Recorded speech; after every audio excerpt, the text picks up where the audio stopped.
Hello mga Zay! Ngayon gagawa tayo ng home remedies na pampalayas daw ng lamok. Isusubukan lang natin kasi hindi ko pa naman sure kung ano siya, yung effective talaga siya. Maglagay lang tayo ng oregano dyan. Tapos, hati-hatiin lang naman natin yan siya. Ano lang naman siya kasimple. Hati-hatiin lang natin para yung amoy niya lalabas.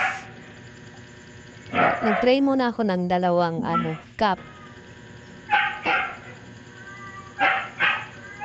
And lang po siya. Tapos, lagyan lang po natin siya ng alcohol.